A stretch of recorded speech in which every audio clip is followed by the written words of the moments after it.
Hello everyone. So we are back with our sociology series 2025 and 26. We will be doing each and every chapter from the very beginning. Her chapter के हर topic की explanation दी जाएगी. And this time we are adding something new that we will be giving notes along with the MCQs. ठीक है, आपको सब कुछ दे दिया जाएगा.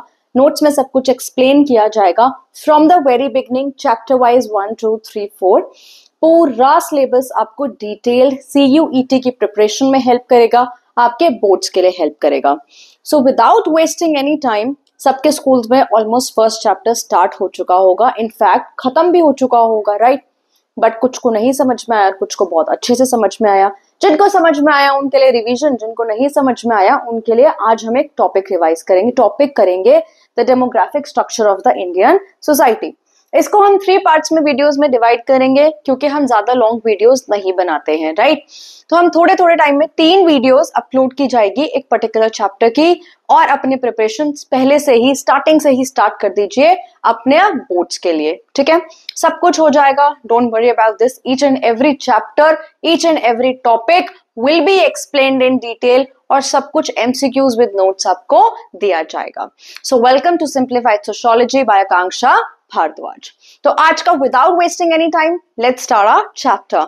The demographic structure of Indian society. इसमें हम पढ़ेंगे डेमोग्राफी क्या होती है, इंपॉर्टेंस क्या होती है डेमोग्राफी की, और हम डेमोग्राफी सोशियोलॉजी में क्यों पढ़ते हैं. ठीक है, तो अब मैं आपको पहले समझाती हूँ कि डेमोग्राफी क्या होती है. देखो, जो डेमोग्राफी है उसको अगर हम ब्रेक करेंगे, it becomes very easy, you know. Demos, पहला हम ब्रेक करेंगे डेमोस, फिर दूसरा ब्रेक करेंगे ग्राफीन. डेमोस मतलब होता है पीपल, ग्राफीन मतलब होता है डिस्क्रिप्शन ऑफ पीपल. तो जब हम लोगों को डिस्क्राइब करते हैं, उनके डिस्क्रिप्शन लेते हैं कि वो कितने क्या है, कितने नंबर ऑफ पीपल हैं, क्या मतलब social causes, economic causes, political causes, सब कुछ हर चीज का कॉज जब हम स्टडी करते हैं तो हम उसको बोलते हैं demography. It is a systematic study of population. पूरा सिस्टम से, सेंसस के साथ जो स्टडी करते हैं हम उसको बोलते हैं डेमोग्राफी. ठीक है, It studies the trends and processes of population changes. Population change मतलब क्या होता है? देखिए, obviously हर रोज बर्थ होते हैं, हर रोज डेथ होती है. IMR मतलब infant mortality rate, maternal mortality rate गिर रहा है. कितना परसेंटेज, कितने लाइव बर्ड्स पे डेथ हो रही है, कितने लाइव बर्ड्स जो जन्म ले रहे हैं, सब कुछ जो बेसिकली स्टडी होता है वो डेमोग्राफी में स्टडी करना है. ये infant mortality rate, maternal mortality rate, female sex ratio, male sex ratio, सब कुछ सेक्स रेशो, सब बेसिकली, आप डरिए मत कि कितने भारी भारी वर्ड्स हैं, हम सब कुछ एक्सप्लेन डिटेल करेंगे इसमें. ठीक है, आज हम बेसिकली डेमोग्राफी की स्टडी करेंगे कि क्यों होती है, क्या यूज है. ठीक है, आज जो डेमोग्राफी है वो बेसिकली तो 2 पार्ट्स में डिवाइडेड है, फॉर्मल डेमोग्राफी और सोशल डेमोग्राफी. देखिए, फॉर्मल डेमोग्राफी में हम सिर्फ क्वांटिटी पढ़ते हैं, मतलब नंबर पढ़ते हैं, कितने लाइव बर्ड्स हुए, कितने सुसाइड्स हुए, कितना डेथ रेट हुए, कितना IMR, कितना सेक्स रेशो है, and all that. Whereas social demography में सोशल, इकोनॉमिक और पॉलिटिकल एस्पेक्ट्स ऑफ पॉपुलेशन पढ़ते हैं. इसमें हम ये जानते हैं कि बर्थ क्यों हो रहा है, सेक्स रेशो डिक्लाइन क्यों कर रहा है, डेथ रेट क्यों है इतना, इन्फेंट मोर्टालिटी रेट क्यों है इतना, बर्थ रेट क्यों है इतना, पॉपुलेशन ग्रोथ क्यों है इतनी. ये सब कुछ बेसिकली जब हम स्टडी करते हैं तो हम डेमोग्राफी में स्टडी करते हैं. ठीक है, अब आप माने बोलेंगे कि भाई डेमोग्राफी और सोशियोलॉजी का लिंक क्या है. देखिए, 18th सेंचुरी में ना एक न्यू कॉन्सेप्ट इमर्ज हो रहा था, which was the concept of nation states. Nation states के फीचर्स बेसिकली वो होते हैं when they look for the welfare of the people. It is one of the most important feature. एक नया concept बनने लग गया था नेशंस का कि हमारी कंट्री ये है, हमारा नेशन ये है. स्टेट वेलफेयर प्रोग्राम स्टार्ट हो गए थे बहुत ज्यादा. तो अब आप जब पॉपुलेशन की स्टडी कर लेंगे अच्छे से कि आपके जो कंट्री में पॉपुलेशन यूथ है, ओल्ड है, बच्चे हैं, तो आप बेसिकली अपनी जो कंट्री है, अपनी जो नेशन है, अपना जो नेशन स्टेट है, उसके अंदर आप अपनी पॉलिसीज बना सकते हैं. जैसे कि एग्जांपल मैं इंडिया का देती हूँ, क्योंकि हमारे कंट्री में यूथ पॉपुलेशन बहुत ज्यादा है, तो गवर्नमेंट ने एक बहुत अच्छी पॉलिसी चलाई, बहुत अच्छी स्कीम निकाली ताकि हमारे यूथ को एम्प्लॉयमेंट हो गए. Any guesses? It's MNREGA, Mahatma Gandhi national rural employment guarantee act. तो उसमें क्या होता है, 100 डेज ऑफ एम्प्लॉयमेंट आपको दी जाती है.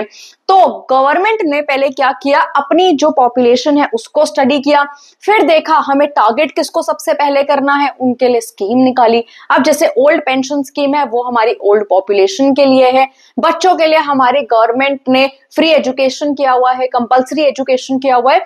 तो ऐसे हम पॉपुलेशन को स्टडी करते हैं, सोशियोलॉजी में स्टडी करते हैं, ताकि हम उनके लिए बेसिकली पॉलिसीज, वेलफेयर प्रोग्राम्स बना सके, नेशन को डेवलप करने में हेल्प कर सके। तो क्या है, public health management, policing and maintain law and order. जब हमें पता चल जाएगा कि एक पर्टिकुलर एरिया में कितने पॉपुलेशन है तो हम उस हिसाब से पुलिस स्टेशन सेटअप करेंगे, लॉ एंड ऑर्डर मेंटेन करने में जो हेल्प करेंगे, राइट। तो इसलिए हम डेमोग्राफी, जो पॉपुलेशन है उसको सोशियोलॉजी में पढ़ते हैं, मतलब स्टडी सोसाइटी की, ठीक है। तो planning and implementation of state policy for economic development and social welfare, वही चीज है, सोशल वेलफेयर के लिए, इकोनॉमिक डेवलपमेंट के लिए, लॉ एंड ऑर्डर के लिए हम बेसिकली पॉपुलेशन को स्टडी करते हैं सोशियोलॉजी जैसे सब्जेक्ट में। अब क्या है, कब, अब देखिए, अब आप पूछोगे भाई सेंसस क्या होता है। सेंसस स्टार्ट हुआ था ब्रिटिशर्स के अंडर, कब स्टार्ट किया था, 1967 से 72 में। अब इसमें क्या था, इसमें बेसिकली उन्होंने पॉपुलेशन की स्टडी करना स्टार्ट किया था, वो इस ईयर में स्टार्ट हो गया था 1867 टू 72 में। ब्रिटिशर्स के टाइम पे उन्होंने पॉपुलेशन की स्टडी स्टार्ट कर दी थी, क्योंकि वो ये चाहते थे कि वेलफेयर प्रोग्राम्स, तो मतलब उनको ये था कि डिफरेंट डिफरेंट स्कीम्स या फिर डिफरेंट पॉपुलेशन हमें पता चले कि कैटेगरीज क्या है लोगों की, तो ये सब उन्होंने स्टार्ट किया था 1867 टू 72 में। Britishers census began during Britishers time 1867 से 72, वेरी इंपॉर्टेंट। और 1881 के बाद रेगुलरली यहाँ पे बेसिकली 10 साल में, हर 10 साल में ईयरली, हर 10 ईयरली सेंसस होता है हमारी कंट्री में। तो देखिए, और इसमें एक बहुत इंपॉर्टेंट नाम आएगा पैराग्राफ में, लास्ट पैराग्राफ में, एमाइल डर्कहाइम। अब वो कौन थे, देखिए एमाइल डर्कहाइम ने ना एक स्टडी की थी सुसाइड्स पे। वो सुसाइड्स पे जब उन्होंने स्टडी की, उन्होंने देखा भाई डिफरेंट कंट्रीज हैं और डिफरेंट कंट्रीज में डिफरेंट रेट है। मतलब कुछ कंट्रीज में, सपोज एग्जाम्पल में मान के चलो, कुछ कंट्रीज में 10 सुसाइड रेट है, मतलब 10 लोगों ने सुसाइड कर ली, कुछ जगहों पे 50 कर ली, कुछ जगहों पे 100 कर ली। तो उन्होंने बेसिकली इस पे पॉपुलेशन की स्टडी की और उन्होंने ये जाना कि डिफरेंट कंट्रीज में डिफरेंट सुसाइड रेट है। अब क्या हुआ, जब वो सुसाइड नोट डाउन करते देखे, तब तक था वो कौन सा, फॉर्मल डेमोग्राफी, है ना, क्योंकि क्वांटिटी वो लिख रहे हैं।